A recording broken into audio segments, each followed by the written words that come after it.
Hello everyone, and welcome back to, me showing off design work. This time I got something important to show you. It is a design for Anchorage, Alaska.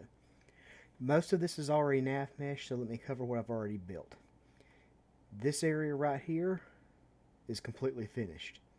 I have some minor nav meshing to do left in Anchorage, but overall this entire area has been completed.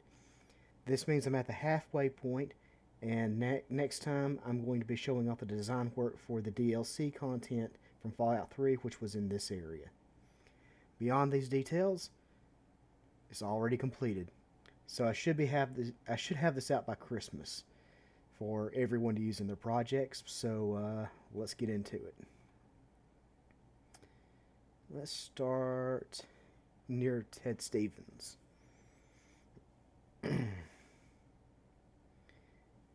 There is so much content in this. Um, oh boy, that Hidden Valley DLC really did help out. Alright, so this is where we're starting out. As you can see, most of Anchorage has been completed. I'm going to be honest with you. I'm a little bit unsatisfied with the layout thus far, so you can probably expect me to trash the city a little bit. But the overall appearance for like Ted Stevens International Airport and just like little suburb areas and how they mesh into like the main urban center, these parts are going to stay. But like the other details, such as this right here, which just lacks greenery and looks really drab, I'm probably going to do more work on this just to make it, just look better for the eye.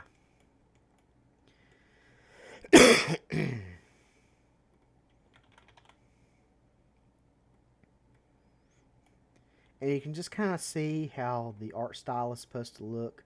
Lots of greenery. Just, you know. Yeah, I put in some effort for how it's supposed to look. And by the way, this is all nav meshed. And this area is the leading to the southern part of the map. By the way, the underwater portions were also designed. So for those of you that went with the Aqua Girl perk, you should be able to explore underwater as well. And I put a lot of things down there for for you to explore. The southern portion of the map is actually defined by the town of Sterling, which is the same thing as it is in real life. And this is the farthest south you can go. Now, when I build the DLC content, the stuff from Fallout 3, which was in this area right here, I may or may not add more on the opposite side of the mountain range leading out into the Gulf of Alaska. It's just that's a bit up in the air at the moment. And you can actually see how a lot of the more swampy terrain that you see around Alaska was designed. But yeah, this is like the southern portion of the map. And it carries straight across the river from here. So essentially this defines the most western portion of the map. And you have little communities dotting this side as well, which made it into the design.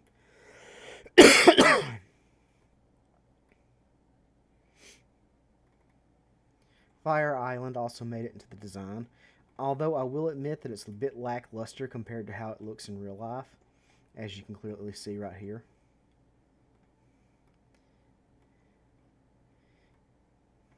That's the wrong one.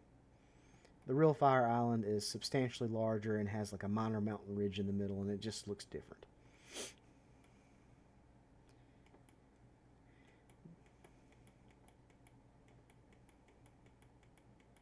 And you can kind of see how the actual terrain shelf for the mountain ranges was designed.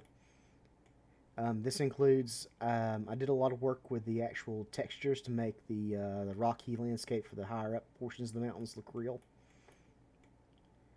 This is the Beluga power plant, and I'll admit that I kind of messed up the trenches here, and I'll be giving those another pass over with some riverbed pieces, but yeah.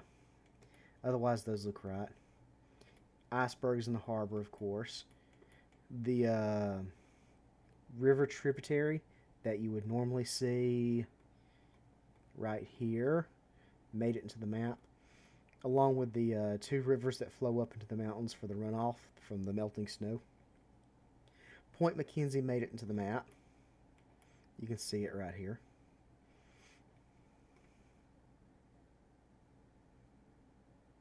And many of the smaller towns and settlements that you would normally see also made it in, such as the town of Willow was one.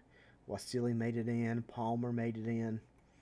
And just, you know, it, it, it all came together nicely.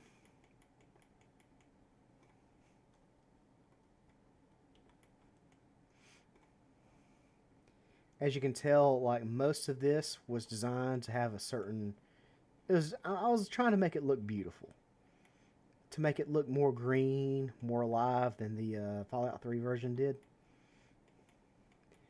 Um, Mount Mather did matter. Mather? Was it Mather? I think it was Mather. Yeah, that made it into the actual design, but you can't climb it. You can, however, climb Mount Sovereign, which is roughly right here. Sorry, Mount Sovereign's roughly right there. I got it wrong. So the ascent for that is actually into the design right now. And there's I just put like a very basic military fortress up here. This is just for someone who might want to do something cool with it. And once again, you can see how the upper mountains with the rocks was redesigned. In Fallout 3, they had an LOD piece that was used up there, and I just didn't have that, so I just went with Plan B and made my own mountains. Here's the town of Palmer. Um, in the actual DLC for this, the battle for Anchorage was fought right here at Lake Louise, which meant that the forces looking to retake Anchorage came down through here, and that means that they inevitably had to fight another battle at Palmer. Thus, the trenches and just the destroyed state of the actual town.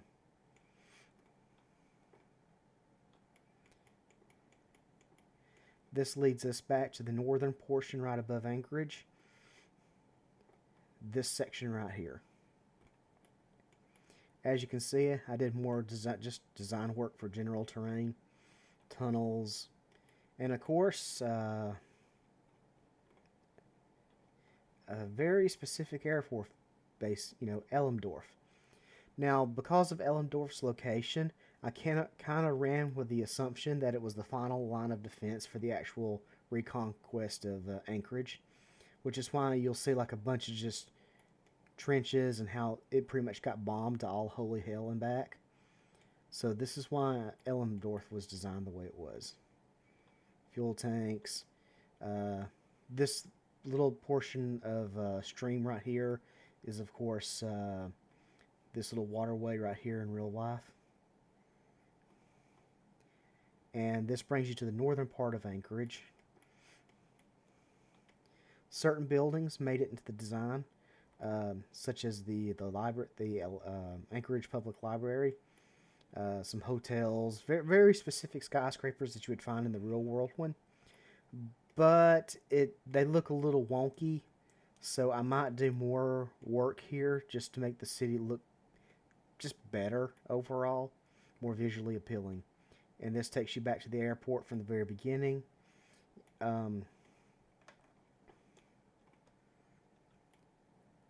Certain things like the monorail made it in. And you might also notice this with the actual design, but a lot of this is made being a little weird with the angles. This is because I didn't want a bunch of four-way stops throughout the city, so I did a lot of weird curves, such as here and here, to make the city just look less static. And yeah, that's how Anchorage is coming along. At present, this is the halfway point for the project. I expect to do the DLC content from Fallout 3 next and have this completed as well. This includes Valdez. I do intend to have Valdez be in the map and make it the U.S. military base from the DLC. Let's see here. Special mentions. I want to... Where is he? Frozen Valley. That guy needs props. Without him, this would not have all... None of this would have been possible. This is because this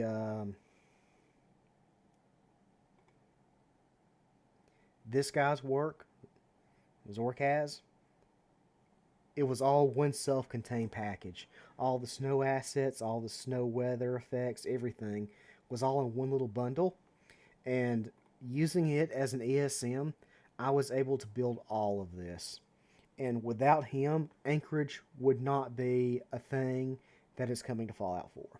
So I wanted to give him major props because he totally deserves all the credit here. All I did was just build a city, but if he hadn't done any of this and made this self-contained thing, then I would not be able to build what you just saw. So I want to give him major props, and that is all.